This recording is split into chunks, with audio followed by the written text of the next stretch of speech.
Hi friends, welcome to my channel. ఈరోజు rajma masala curry ఎలా చేయాలో చూద్దాం. ఈ వీడియో మీకు నచ్చినట్లయితే లైక్ చేయండి, సబ్స్క్రైబ్ చేయండి.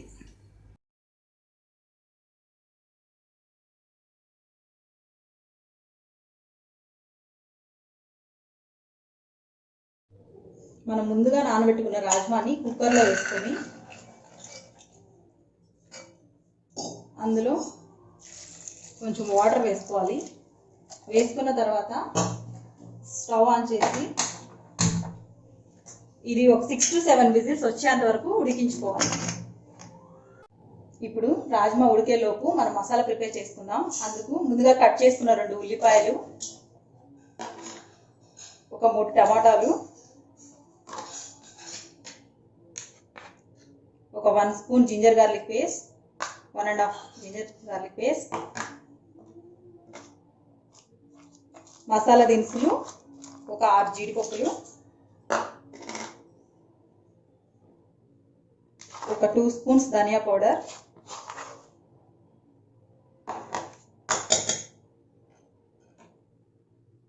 ఒక చిటికెడు పసుపు, 1 స్పూన్ సాల్ట్, ఒక 1 స్పూన్ కారం వేసుకొని మెత్తగా పేస్ట్ లాగా ప్రిపేర్ చేసుకోవాలి.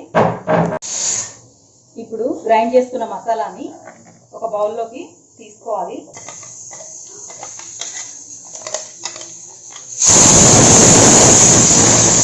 మసాలా అంతా ఇలా సాఫ్ట్గా ప్రిపేర్ అవుతుంది. ఇప్పుడు స్టవ్ ఆన్ చేసుకొని దానిపైన ప్యాన్ పెట్టుకోవాలి. అందులో 4 స్పూన్స్ ఆయిల్ వేసుకోవాలి. ఇప్పుడు ఆయిల్ కాగిందండి. ఇందులో ఒక 2 పచ్చిమిర్చి ముక్కలు, కొంచెం కరివేపాకు వేసి వేయించుకోవాలి. అవి వేగిన తర్వాత మనం ముందుగా ప్రిపేర్ చేసుకున్న మసాలా పేస్ట్ ఇందులో వేయాలి. మసాలా పేస్ట్ ఇందులో వేసుకోవాలి. వేసిన తర్వాత ఫ్లేమ్ని మీడియంలో పెట్టుకొని బాగా వేయించుకోవాలి. ఆయిల్ పైకి వచ్చేంత వరకు మసాలాని వేయించుకోవాలి. మీడియం ఫ్లేమ్లోనే పెట్టుకోవాలి. దీనిపైన లిడ్ కవర్ చేసుకోవాలి. మూత ఓపెన్ చేసి ఒకసారి చెక్ చేస్తాము. ఆయిల్ పైకి తేలుతుంది. అప్పుడు ఇందులో మనం ముందుగా ఉడకబెట్టుకున్న రాజ్మాని వేసుకోవాలి.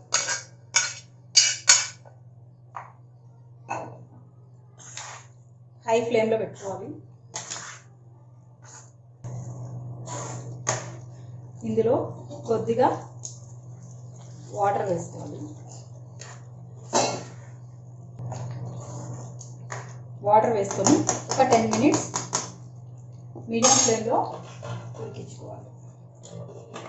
ఇప్పుడు మూత ఓపెన్ చేసి ఇందులో ఒక 1/2 స్పూన్ గరం మసాలా వేసుకోవాలండి. వేసుకున్న తర్వాత బాగా మిక్స్ చేసుకోవాలి. మిక్స్ చేసుకొని ఒక 2 మినిట్స్ అలానే వేగనివ్వాలి. ఇలా 2 మినిట్స్ వేగిన తర్వాత స్టవ్ ఆఫ్ చేసుకొని కొంచెం ఫ్రెష్ క్రీమ్,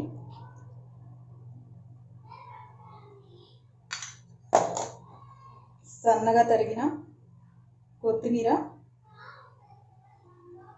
వేసుకోవాలి. సో ఇప్పుడు రాజ్మా కర్రీ రెడీ అయిపోయిందండి.